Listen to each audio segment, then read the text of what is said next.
Здравейте! От много време не се бяхме виждали, но за сметка на това ще се видим сега, за да обсъдим една изключително неприятна тема, тъй като кризата в еврозоната се върна всъщност в изходната си позиция и вече имаме пак банкова криза. Има много неща, за които да си говорим с нашия домакин в кафе Бутик Домани, Димитър Рашиков. Както предполагам сте разбрали от нашите постове в нашата коментарница, днес Европейската комисия представи едно дългоочаквано предложение за спасяване на закъсали банки. Това предложение много се очакваше с оглед на ситуацията, която се развива в Испания, само че Европейската комисия набързо поля всички очаквания със студена вода, като каза: не бързайте, това не се отнася за испански случай, почакайте на 2015 година. Демокрацията е нужно време, за да гласува всички приети текстове. Междувременно обаче вече един испански министър спомена, че Испания повече не може да издържа и ще трябва да поиска помощ за своите банки. Кипър, както прогнозират и преди 2 месеца, също е на път да поиска и изобщо задвижва се онзи механизъм, за който си говорихме в продължение на 2 години, но като че ли вече съвсем баш до него опряхме, механизма на доминото, кой ще падне пръв. Така че аз мисля първо да започнем от там. Каква е точно ситуацията с испанските банки? Особено на фона на това, че няма никакво решение как те да бъдат спасени на европейско ниво. Ситуацията с испанските банки е нещо като горещ картоф, който така се подмята от доста дълго време, откакто започна световната финансова криза. И надеждата беше, че не само испанските банки, а и другите банки в Европа и в Северна Америка ще успеят по някакъв начин да се преструктурират, да преобразуват лошите си кредити, свързани с имотния балон и с други процеси, и по някакъв начин с течение на няколко години те да се балансират. В случая обаче не е такъв. Както виждаме, банките продължават да имат тежки проблеми, свързани с лошите кредити. И вече сме в една друга фаза, която започна, между другото, някъде есента на миналата година и която малко се коментира. Тази фаза е характерна с това, че отсъства междубанков пазар в Европа. Да. От есента на миналата година това беше пределно ясно. Всички банки държаха парите си в Европейската централна банка и съответно търсеха ликвидност от нея. Тоест банките не търгуваха пари помежду си. И чакаха с нетърпение Марио Драги да седне на председателския стол. Чакаха, от някъде да получат ликвидност, най-вече от Европейската централна банка, залагайки най-различни ценни книжа. Които вече са безценни или обезценени? Това е вече въпрос на тълкуване. Но проблема беше ясен още през есента на миналата година, че междубанковия пазар го няма. Тогава не се взеха никакви съществени мерки и смяташе се, че това не е чак толкова важно. Тогава Гърция беше на дневен ред. Да, то ще учумия, но Гърция все пак е една нищожна част от европейската икономика. Банковата система в Европа е съвсем сериозно нещо. Така че ние имаме един период от може би 9 месеца, ако не и повече, в който европейските банки работят при отсъствие на междубанков пазар. И рано или късно този проблем щеше да се изостри, той започна да се изостря. Ние още през декември коментирахме тук на това място, че сделката с Гърция е ясна, обсъждат се техническите подробности и трябва още от 1 януари да се започне усилено работа по решаване на проблема в банковата система в Европа. Това не се случи, банките получиха на 2 тура ликвидност от Европейската централна банка, мина първото 3 месеца, всички бяха доволни. А лидерите говореха за растеж, за излизане от кризата. Излизане от кризата и така нататък, но базисните проблеми си стояха. Сега като че ли най-острите проблеми са се концентрирали в испанската банкова система. Испанските банки, известно, че те са едни от най-пострадалите от така наречения имотен балон, защото в Испания той беше много ясно изразен, много силно. Бурно се разви този процес на ипотечно кредитиране и изобщо на строителство. И проблема с тези лоши кредити и с тези неуравновесени баланси най-лесно изпъкна в Испания. Там правителството се наложи. Това се очакваше отдавна, между другото, и се знаеше, и сме го говорили много пъти тук, че са необходими пари за рекапитализацията на испанските банки. Но в крайна сметка се стигна до там, че правителството трябваше да спаси втората по големина, нали? Банкия. Това очевидно няма да е достатъчно. Тя четвърта, тя се получи от сливане на други банки, които трябваше да фалират, но това е дълга история с банки. Последните ще бъдат първи, обратното. Да, тя фактически е нещо като банка булник. Добре, но излиза, че ние постоянно, не само ние, но и всички институции, които биха могли да вземат някакво смислено решение, стоят и гледат и отстрани и изразяват увереност в способностите на испанското правителство да се справи с кризата. Дори и днес това беше казано. Сега има няколко тежки политически проблема, свързани с банковата криза в Испания. Първият проблем е вътрешен, т.е. как правителството, образно казано, ще продаде идеята за спасяване на банковата си система на собствените си избиратели.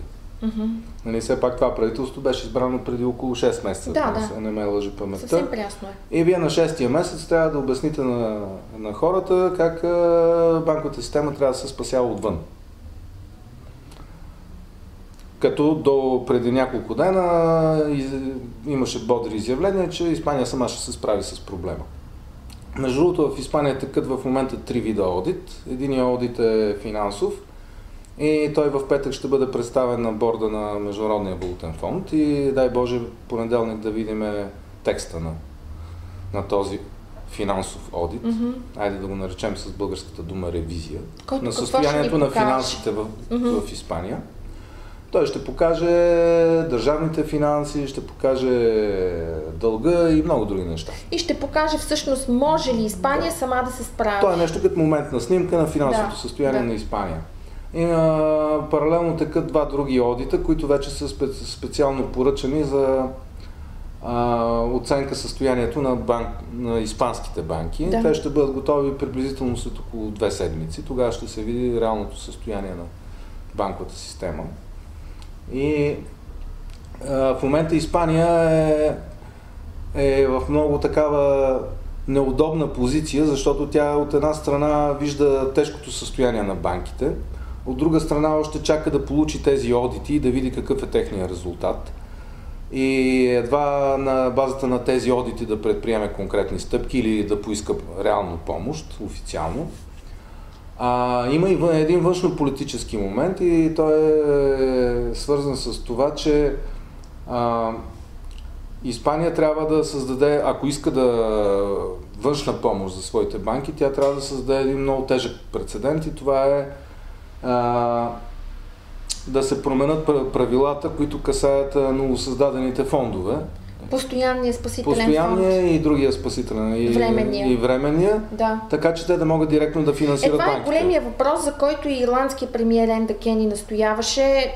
Временния, а след това от 1 юли и постоянния спасителен фонд да започнат да заемат директно пари на банки, а не на правителствата, както е сега. Да, но това ще създаде един много тежък прецедент, защото ако това се случи по повод на испанските банки, може да си представим каква опашка ще се оформи. Това е причината Германия да е против, банки, след това идват гръцките банки, след това идват италианските банки. Нищо чудно на опашката да се наредат и френски банки. А какво да кажем, може ли да се наредат и германски банки? Мисля, че пак днес беше или вчера бяха с свален рейтинг 6 германски банки, 3 австрийски, сред които не вярвам. Все пак това е въпрос на име, че немците и австрийците едва ли ще допуснат техни банки да поискат външна помощ. Но все пак това е част от... Да, но ако се променят правилата на играта, се създава един огромен прецедент и това означава, че банките имат спасителна линия в лицето на тези фондове и те могат да си продължат по-старому, както са свикнали и имат начин да бъдат рефинансирани и дори спасявани, рекапитализирани и така нататък през тези фондове, които са предназначени по принцип за подпомагане на държавите от еврозоната. А не на банки, които все пак са частни акционерни дружества. Да. Има голяма разлика в това нещо. И това е външнополитическия проблем, защото тази идея трудно може да бъде продадена на немски избирател и на други избиратели в Северна Европа. Как техните данъци ще отидат за спасяване на частни акционерни дружества в Южна Европа. Да. Нали? Това е накратко външнополитическия проблем. Има и много други проблеми. Мога да ви дам за примера друг, който вече е международен проблем, защото испанските банки имат непропорционално голямо участие в финансовата система на Съединените американски щати, било чрез клонове или чрез дъщерни дружества и чрез смесени финансови институции, joint venture. Те може би имат по-голямо участие, отколкото немските банки в Северна Америка. И едно тяхно спасяване в момента означава, че европейски данъкоплатец трябва да спасява испански банки, които да продължат своите операции в щатите. Да. От друга страна, когато испанските банки са в тежко финансово положение, мисля, че директно и индиректно това сумата в Северна Америка касае едно балансово число около 120 до 150 милиарда евро. Което означава, че американската финансова система трябва да е готова да понесе този удар, ако се случи нещо с испанските банки, защото това ще пострадат тези финансови институции, които пряко или не пряко са под испански контрол или отчасти са под испански контрол в щатите. Така че се оказва, че европейски данъкоплатец трябва да плати изчистването на балансите на испанската банкова система, която има непропорционално високо и нереално високо участие в американския банков пазар. Това ли е причината всички да очакваха с такова нетърпение днешното предложение на комисията? Всички очакваха и американците също бяха силно изнервени, защото от това зависи най-малка част от финансовото здраве на Уолл Стрит. Да, президент Обама миналата седмица проведе видеоконферентни връзки с 4 европейски лидери, изпрати специален пратеник тук в Европа във връзка с предстоящия пореден живота спасяващ Европейски съвет. Но така ли е, че комисията това, което предложи, не е това, което всички искаха да чуят. Тя комисията друго не можеше да предложи, защото тя прави нещо, което си е обичайната политика на малките стъпки. Тоест, тя си има някаква програма, тя си има теми за банките, тя си има теми за растежа, тя си има теми за екологията и така нататък. Тя си работи по програма комисията и решенията са примерно, че ще си разработи една програма, която ще бъде на 3 етапа. Първата ще бъде превенция и предпазване от риск, което го има на много места в националните банкови надзорни политики. Да.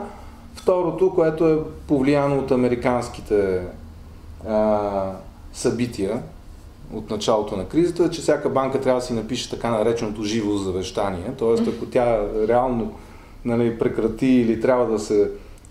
Тя е пред фалит, да речем, тя трябва да има един подробен план как да се преструктурира, дали да се раздели на части, какви части от бизнеса ще останат и така нататък, понеже банката най-добре знае собственото си състояние и тя трябва да си направи един план, нещо като постмортем. Да. Това е втория етап, който днеска се обсъждаше като втора мярка, и третата мярка е така наречения bailout, което означава изчистване на лошите дългове, които имат банките. И това не е нищо ново, но сроковете бяха отчаиващи за въвеждането на тези неща, като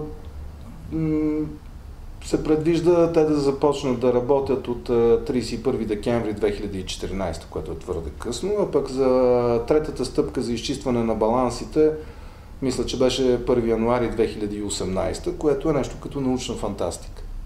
И при това положение остава другата опция. Тъй като очакванията бяха, че всъщност с това предложение комисията ще постави основите на така лелеян и обсъждан напоследък банков съюз, който също ще бъде обсъждан и от лидерите в края на юни. И така всъщност те с какво остават? Да решат дали постоянния спасителен механизъм да се включи, но той да се включи, както ти каза преди малко, това ще е лош прецедент. Какво им остава? Какво може да се случи? Той не е само лош прецедент, само да допълня, Това, което в момента се случва тези дни, е един от последните опити да се получат пари без ангажименти. Дайте да спасяваме банките, защото те са много зле. Да. Така.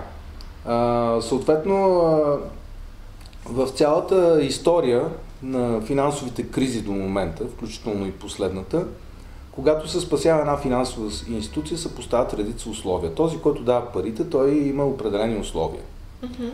Така, вземете случая с Ирландия, вземете случая с Обединеното кралство, където, нали, една от банките стана 40% държавна, другата стана 60% държавна, да не цитирам имена. Тоест този, който дава парите, в случая държавата, тя поставя някакви условия. Правят се някакви стриктни планове и се придобива контрол върху тази финансова институция в определени случаи. Но в испанското искане такова нещо няма в момента при тази трактовка. Просто тези новите фондове, които са създадени, те трябва, нали, да рекапитализират и да подпомагат банките. А какви са условията? Тоест, нужно е да се преформулират условия, няма които баланс. Да е за конкретни случаи, какво и откъде. Това е все едно на вас да ви искат пари, а вие да нямате никакви условия. Тоест, както е за тези държави, които са под програми, така да бъде и с банките. Ще направите това и това и ще получите толкова. Условията са ясни. Примерно, те най-силно се артикулират от германската страна. Да. Че трябва да има общ банков надзор, трябва да има общ банков съюз и така нататък, което съответно означава загуба на известен финансов и банков суверенитет. Което никой не иска. Никой не иска, ама той не работи. Вие стигате до една ситуация, в която и испанската държава чака да и се направи външен одит на банковата система. Че тя не знае ли какво е състоянието на собствената и банкова система. Тя си има банков надзор, има си централна банка в Испания. Ако те не могат да надзирават и да регулират този сектор, по-добре да го отстъпат някъде централно в Европа да се извършва това. Да, ама също това ще изпищят всички северни държави или тези, който не може да си управлява банковата система, значи той не е заслужава. Да, но тогава трябва да има критерии за това кой не може да се справя. Това са условията. Ако искате да ви се спасяват банките, трябва да отстъпите контрола и надзора върху тях. То е ясно. Нещо както стана с Гърция. Представете си, че да допуснем хипотетично, че тези пари се дадат на испанските банки от съществуващите фондове, без съществени условия. Това означава, че този банков надзор в Испания ще продължи да функционира както до момента. Т.е. те няма да знаят испанците какво става в банковата система и периодично ще правят външен одит. Да. Как да им се дадат пари? Нали? Няма как да стане. Добре, каква е твоята прогноза? Според теб на къде вървят нещата? Не изглеждат никак добре. Нещата си върват по план. Както говорихме преди месеци, нали, когато нищо съществено не се прави, нещата върват в точно определена посока. Ти беше прогнозирал предния път, че всъщност Испания ще поиска заем след френските избори. Да, просто това беше политически момент. Нали? Те горе-долу издържаха до френските избори. Т.е. за да не създават допълнителни политически и други сътресения, минаха френските избори и аз общо взето познах. Не се радвам много, защото прогнозата не беше розова, тя беше негативна. Никак. Също си мислех, че кипърците няма по този начин да закъсат преди да минат гръцките избори, но те първите избори просто се провалиха. Сега ще чакаме на 17-ти да видим какво ще стане. В момента има затишие и в Португалия. Но то е съмнително. То е съмнително, да. От тук нататък политиката на малките стъпки, в които Европа беше шампион, и на политиката на one size fits all, нали? Както с дрехите, които ги има на пазара, един размер става за всички. Нали? С това нещо вече е ясно, че не може да се продължи. Трябва да се търси някаква друга формула, крачките трябва да са по-големи и кройката трябва да е съразмерна за всеки един. И са малко по-бързи, защото... Тоест, не може с малки крачки, с един общ кълъп да вкарате всички държави в един общ кълъп, примерно на бюджетни икономии, на увеличаване на пенсионна възраст. Да, всяка държава има специфика. Когато се вземе предвид спецификата, почва да се говори за двойни стандарти и за такива неща, пък наистина всяка специфика е различна. Представете си, че влизат 3 болни с 3 различни диагнози в болницата и вие ги третирате по един и същи начин и после ви обвиняват, че имате двойни стандарти. Какво означава това? Нали, единият болен, примерно, от бял дроб, другия има счупен крак, третия не знам какво. И вие казвате, че всеки трябва индивидуално да му се направи план на лечението. Нали?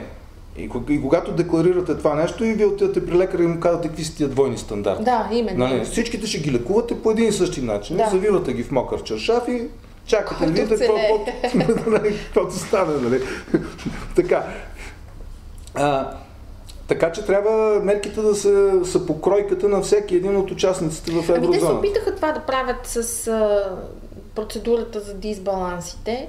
Опитват се да го направят и с мерките за растеж и така нататък, но изглежда сякаш вече е съвсем изтървано положението.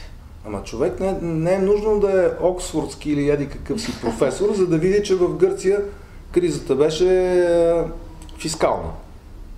Нали? Прекомерен дефицит, прекомерно раздут дълг, неконтролируем, т.е. тя има фискални корени. Ами не само, така, в Испания, има и политически корени. За политически отделен въпрос, тя е много дълга тема. Да, така. Нали? Ние говорим само за финансовия балон, ние не говорим за политически. лечение, трябва да вземеш предвид и това. Но корена на кризата в Гърция беше кристално ясно, че се крие в фискалната област. Нали? Бюджетът е на хроничен дефицит, който се задълбочава, съответно набъбва дълга, неконтролируемо и така нататък. Обаче в Испания кризата няма фискални корени.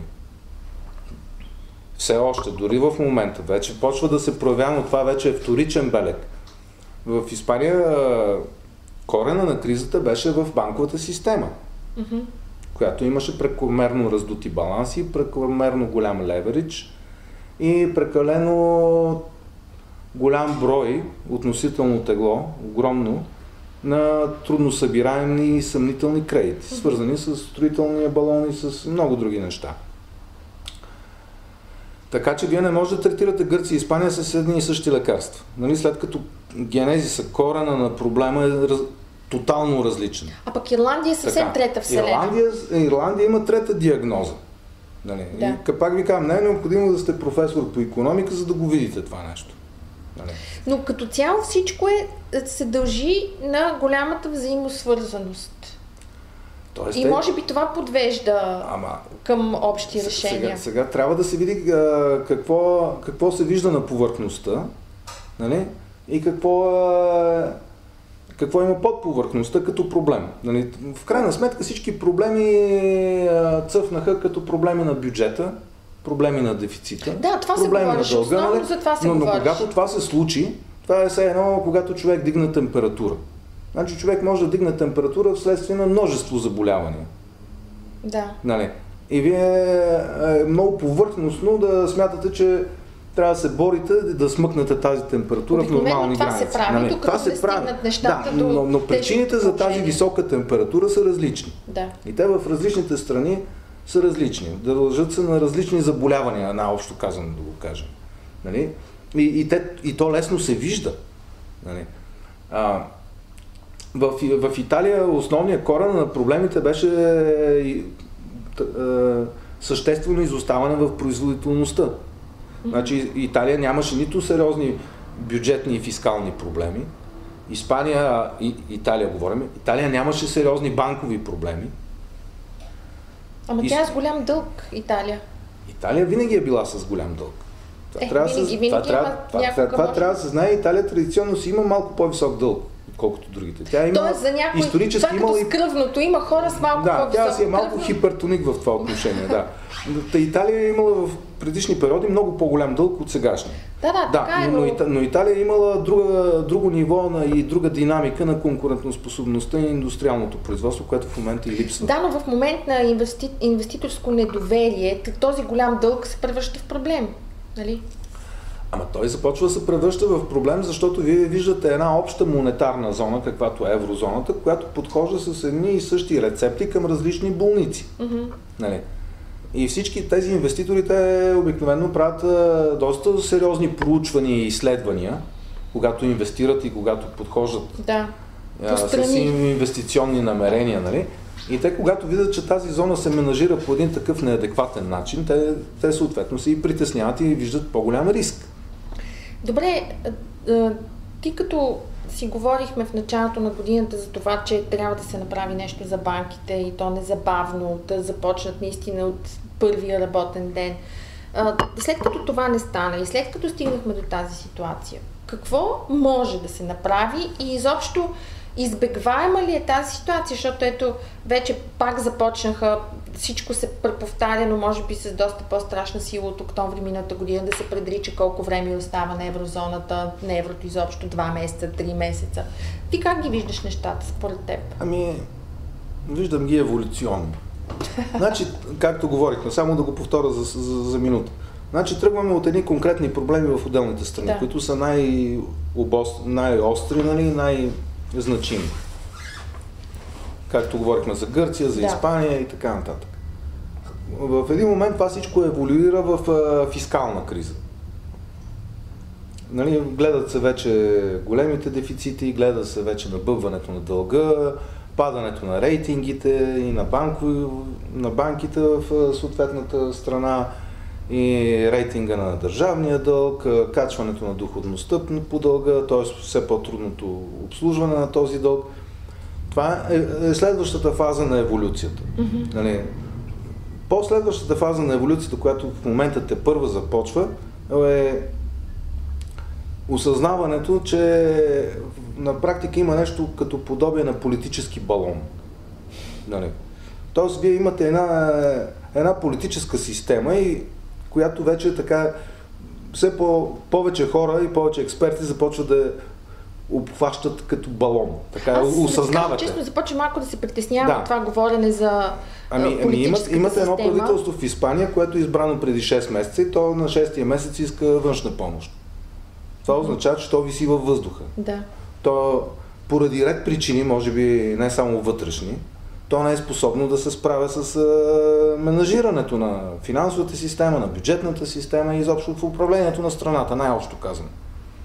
Това го наблюдавахме и в Гърция, това го наблюдавахме и в Италия, нали, имахме служебни правителства. Ние с теб си говорихме преди известно време точно за това как всъщност политическите сили изобщо не откликват и не се адаптират към новите реалности. И в момента стигаме до следващата еволюционна фаза на кризата в Европа, когато трябва ясно да се очертаят проблемите с така наречения политически балон. Тоест имате една политическа система, която очевидно в тази си конфигурация, в това си състояние, тя не може текущо да решава тези проблеми. Политически балон. Какво имаш предвид под политически балон? Това редуване постоянно на както избори? С имотния балон. Мислите, че нещо струва еди колко си, то фактически не струва толкова. Нали? То е обезценено. И балона като се спука? Нали? Вие имате надежда, примерно, на испанското правителство. Сега с надежда очакваме гърците да изберат едно правителство. Да. Нали? И то едно да тежи, да има цена, нали? Едно златно покритие да има, нали? И да свърши определена работа. Чакахме и французите. Да. Ако то се окаже един балон, който не може да свърши никаква работа? Да, това е много сериозен въпрос. Затова говоря за политическия балон. Има определени, фактически цената на една политика и на една политическа система в дадена държава се определя от доверието към нея и нейния капацитет да менажира и да свършва определена работа и то по добри стандарти. Когато това не може да се случи и ние го наблюдаваме, че не се случва, ние фактически може да го квалифицираме, че там в конкретна държава имаме един политически балон, т.е. имаме една политическа система, която е толкова улекнала, че доверието в нея е много ниско, тя много трудно може да реализира определени мерки, определени решения и така нататък. Мисля, че Уинстън Чърчил го беше казал това и мисля, че думите му все още са валидни за това, че може политическата система да не е най-съвършената, но по-добра на този етап няма. В сегашния вид тя е балоновидна. Да, но така ли е, че по-добра няма? По-добре ли е варианта в Китай или в Русия? Не говоря, че тя трябва да се смени радикално, но този въпрос трябва да се постави по някакъв начин да се дискутира. Да се европеизира. Защото вие виждате как имаме среща след среща, продължение на повече от година и се обсъждат почти едни и същи проблеми. Те периодично се потискат, периодично изплуват. Нали? И когато говорихме още преди близо година какво може да се свърши в Европа, и аз ви казах, че най-лесно може да се свърши това, което може да се свърши на хартия. Ами колко хартия се изписа?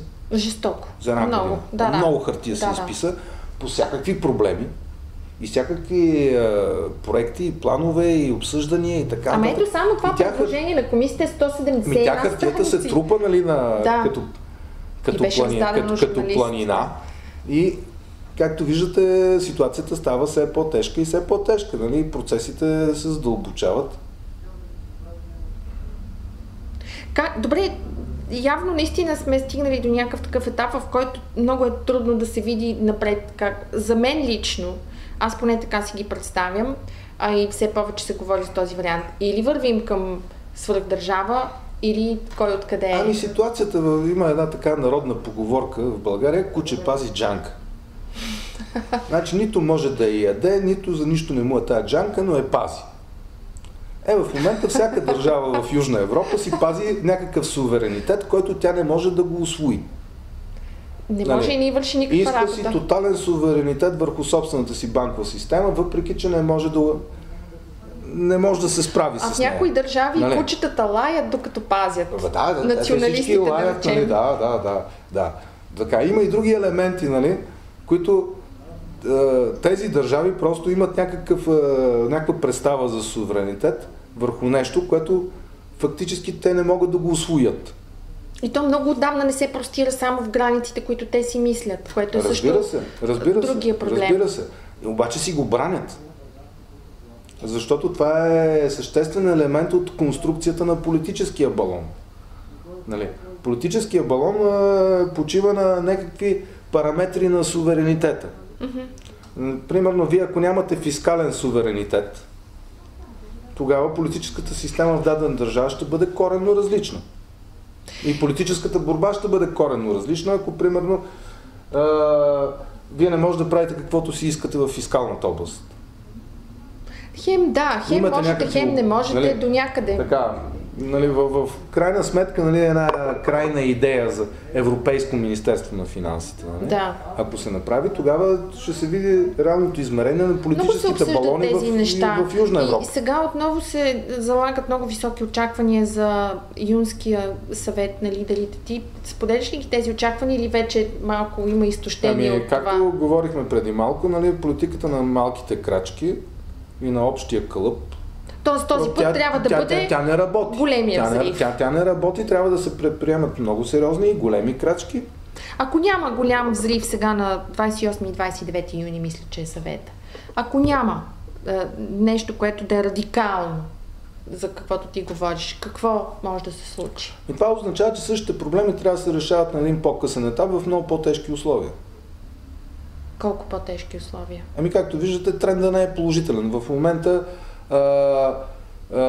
ние говорим за домино ефект по отношение, да речем, на държавния дълг. Да. Нали? Като домино, каскадно имаме държави, които все по-трудно обслужват дълга си. След това част от този домино ефект е изпадане на някои държави от пазарите, тези, които са по програми в момента. Те не могат да се рефинансират на пазара, да емитират държавен дълг и облигации. Да. Нали? Така че имаме и този домино ефект. Имаме опасения от домино ефекти в банковата система, защото тя е много тясно преплетена в Европа. В момента имаме ранни индикации за домино ефекти в индустриалната сфера, защото виждаме как се променят индексите на индустриалното производство и други съпътстващи индекси. И имаме ясно изразени индустриални зони в Европа. Испания е една, може би, третата зона в континентална Европа, след Рура, Ломбардия, Северна Италия, Каталуния, третата индустриална зона по величина в континентална Европа. Така че и по индустриална линия може да тръгне домино ефект. Той вече е много по-базисен. И въобще няма да говорим за оскъдицата на кредитиране на малки и среден бизнес и изобщо за нервността сред най-обикновените хора, на които са останали без работа, безработицата е висока. Ако се засегне индустриалния скелет на Европа, положенията ще бъдат много тежки и ще бъдат поправими в много дълъг период от време. Ако изобщо. Не ми се искаше да завършваме по този изключително песимистичен начин. Направо, не знам, кафето сигурно ти стана по-горчиво от обикновено. Ами аз пия по 7-8 кафета на ден, така че съм свикнал. Да, и ти си като гърците, малко взимаш колкото се може заеми, докато стане нещо.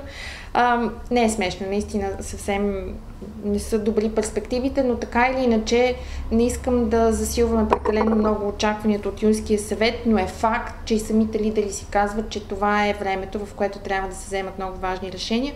Предстои да видим какви ще бъдат те, така че се надявам, че ще се виждаме отново, за да може да видим на къде вървят нещата и в какъв свят живеем в крайна сметка. Така че довиждане и до нови срещи!